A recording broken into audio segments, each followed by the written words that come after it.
This video is not for normal people. This is for people who are on the spiritual path and would consider themselves to be awakened.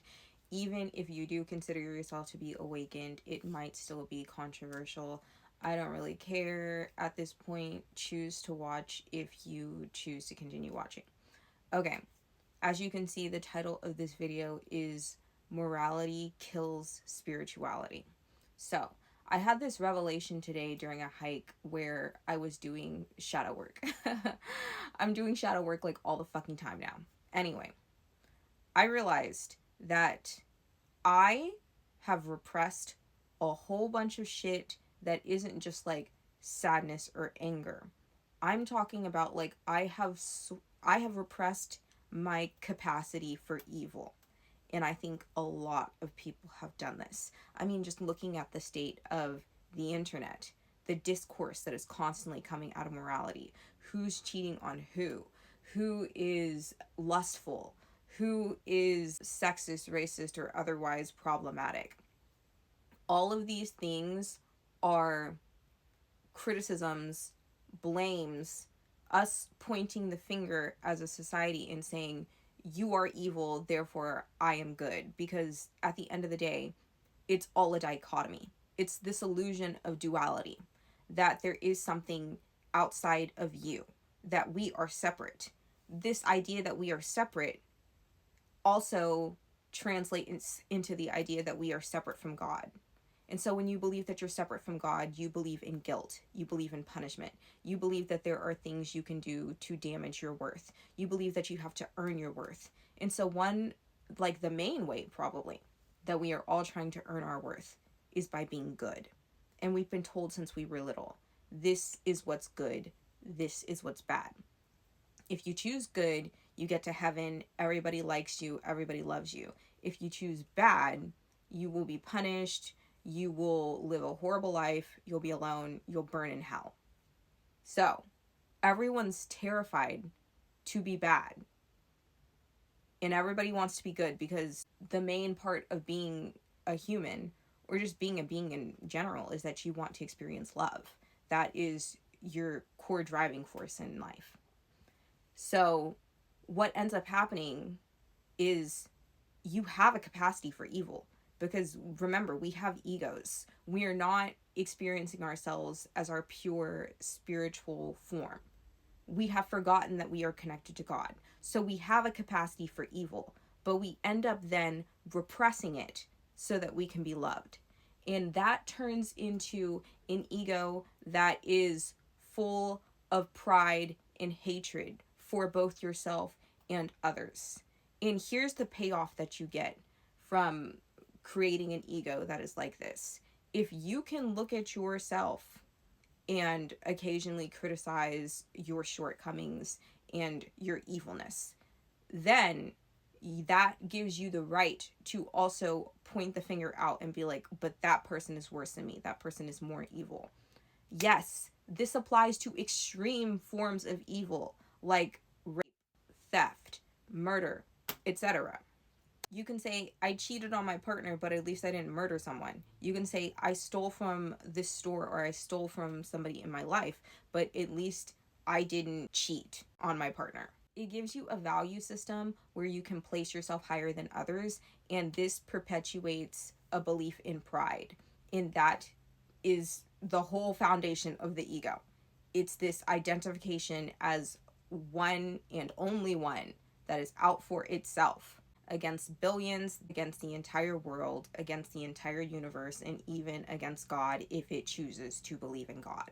So once you've repressed your capacity for evil, it still shows up because it's repressed. It's not actually gone, it's just repressed. So what ends up happening is like, maybe you're lucky and you don't turn into one of those people who seems like totally fine in public, but then like they go home and they're a domestic abuser, or maybe they're a serial killer or some other horrible I almost said occupation, or some other like horrible way to spend your life, but it will come up in ways we consider to be little, like lying, even white lying. That's still a form of your capacity for evil leaking out.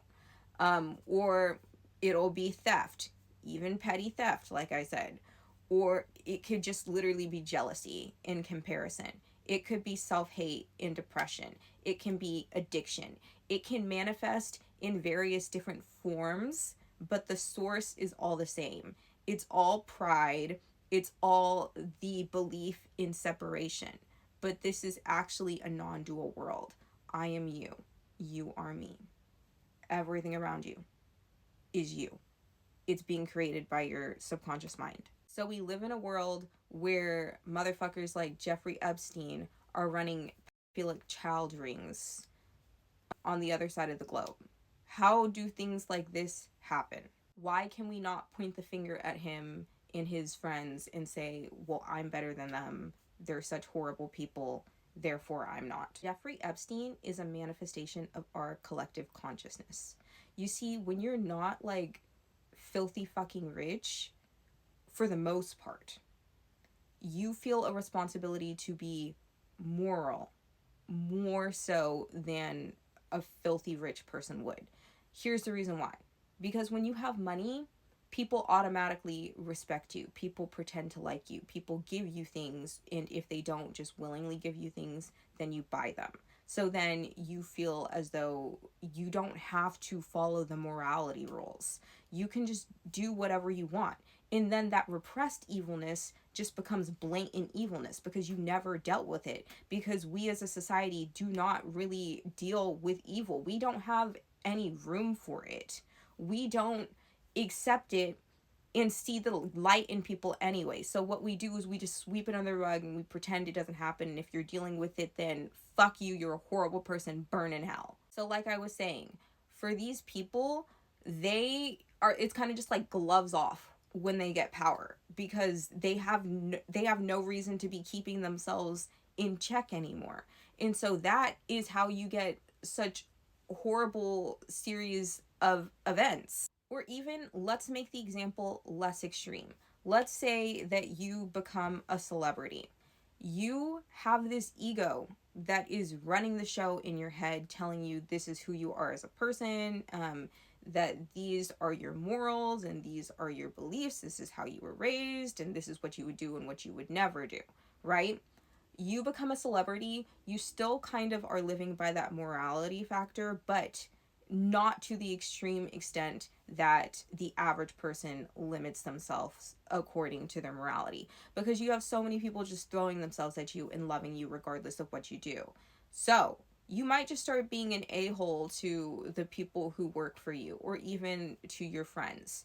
You convince yourself that you're larger than life and you're better than everyone around you because everybody loves you. And it all comes back to that belief system that the ego has instilled, that your worth is something that you can earn, that it's not something intrinsic. So you look at yourself in the next person and you no longer see yourself in them, because you only see the external. You only see the praise and the glory that you're receiving. You only see the lack of accolades, the lack of beauty, the lack of wealth, the lack of fame in that other person.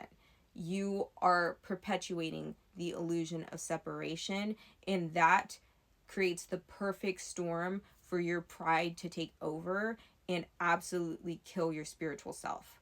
But here's the thing, this is an issue even if you don't have massive fame, wealth, and power, because you are still dealing with all of this repressed evil, and because it's there repressed, you can't control how it comes up. So it might come up in small ways, it might come up in giant ones. So until you are willing to make amends with your capacity for evil, you will continue to suffer. You will continue to be a slave to it. Just like how in the Devil card, the couple is chained, but you can clearly see that the chains are loose and they could get out if they wanted to. They are subconsciously choosing to be chained.